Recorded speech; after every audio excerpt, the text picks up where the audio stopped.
വിഷു റെസിപ്പിയിൽ ഇന്ന് നാലാമത്തെ വിഭവമായ ഈ പഴുത്ത മാങ്ങ വെച്ച് പായസം ഉണ്ടാക്കാം. മാമ്പഴ പ്രഥമന. അതിനുവേണ്ടി ഇതെല്ലാം തൊലിയെല്ലാം ചെത്തി അരിഞ്ഞെടുത്തോണ്ട് വരാം. ഇത് അരക്കപ്പ് ചവ്വരിയ. ഈ ചവ്വരി ആണെങ്കിൽ നന്നായിട്ട് കഴുകി ഒരു 1.5 ഗ്ലാസ് വെള്ളം ഒഴിച്ച് ഒന്ന് വേവിച്ചെടുക്കാം. 2 ടേബിൾ സ്പൂൺ നെയ്യ് ഒഴിക്കാം. അതിലേക്ക് ഈ മാങ്ങ അരിഞ്ഞതിടാം. അല്ലെങ്കിൽ മിക്സിയുടെ ജാറിലിട്ടൊന്ന് അരച്ച് വേണേലും ചേർക്കാം. ഇതിൽ ചെറിയ തീയിലൊരു 5 മിനിറ്റ് ഇരിക്കട്ടെ. ഇടയ്ക്കിടയ്ക്ക് ഒന്ന് ഇളക്കി കൊടുക്കണം. ഇതിപ്പോൾ 5 മിനിറ്റായി. ഒന്ന് ഉടച്ചു കൊടുക്കാം. ഇതിലേക്ക് ഈ ശർക്കര ഒഴിക്കുക. ഇത് 200 ഗ്രാം ശർക്കര 1 കപ്പ് വെള്ളം ഒഴിച്ച് ഉരുക്കി അരിച്ചെടുക്കുക. അതിലേക്ക് ഒഴിക്കാം.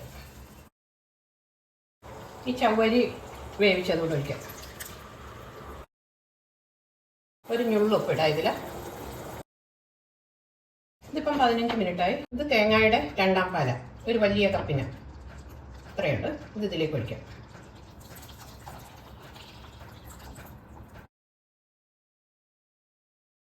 ഇതിലേക്ക് 1 ടീസ്പൂൺ ഏലക്കാപ്പൊടി ഇടാം.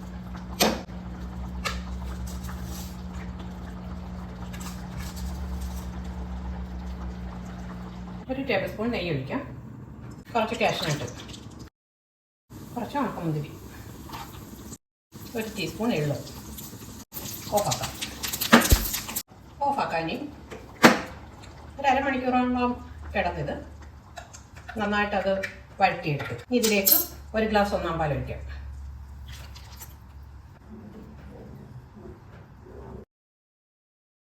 നെയ്യിൽ മൂപ്പിച്ച കാഷ്നട്ട് വെക്കുക. ഇത് അടച്ചൊരു അരമണിക്കൂർ വെച്ചേക്കാം. ഇനി ഇതൊന്നെടുത്ത് നോക്കാം.